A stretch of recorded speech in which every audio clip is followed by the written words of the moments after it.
Fundamentos y generalidades de investigación. Fase 5, propuesta final. Presentado al tutor Eduardo García, entregado por el estudiante Jason Steven Gallego Alzate. Universidad Nacional Abierta y a Distancia, UNAP. ¿Por qué la deserción estudiantil en la educación superior es una problemática que se debería abordar? La deserción en la educación superior es un tema cada vez más preocupante, ya que conlleva problemas de suma importancia en el Sistema Nacional de Educación, involucrando ciertos factores claves para el desarrollo de un país. Según el Ministerio de Educación Nacional de la República de Colombia, sus datos estadísticos determinan que la tasa de deserción estudiantil en la educación superior es más notoria en la modalidad a distancia. Se tiene estipulado que los niveles de deserción se ven durante toda la carrera universitaria, pero donde es más crítica esta situación es en el 10º semestre, con un 61,01% en la modalidad a distancia y un 48,11% en la modalidad presencial. ¿Por qué el estrés incide como factor de riesgo en la deserción escolar dentro de la educación superior a distancia?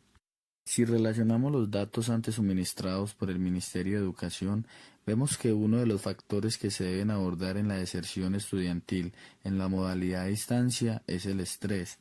La educación superior bajo la metodología a distancia posee elementos que la diferencian del paradigma tradicional de la educación. Dentro de este contexto existen potencialidades de la educación a distancia, pero también otros elementos débiles que actúan como posibles generadores de estrés académico. Desde allí la existencia de riesgos a desertar del proceso. De acuerdo con Maturana 2015, el estrés viene de la palabra inglés estrés y se refiere a una reacción fisiológica, endocrinológica y psicológica de un organismo frente a una situación que es percibida como demandante o amenazante. Se revisaron algunos artículos relacionados con la deserción estudiantil en la educación superior y se abordaron temas de suma importancia, tales como los factores determinantes en la deserción, las metodologías a utilizar para cada caso, los modelos de predicción de la deserción universitaria, proyecto de vida como causante de deserción, el estrés académico y las estrategias de retención, entre otras.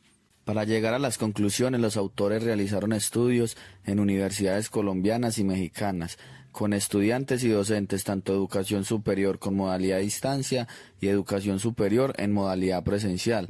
Se realizaron estudios de casos, se realizaron encuestas de su proyecto de vida y de los principales factores por los cuales los jóvenes desertarían. Se encontraron varios autores que llegaron a las conclusiones después de los estudios realizados, que estos son los factores determinantes en la deserción, factores individuales, académicos, institucionales y socioeconómicos.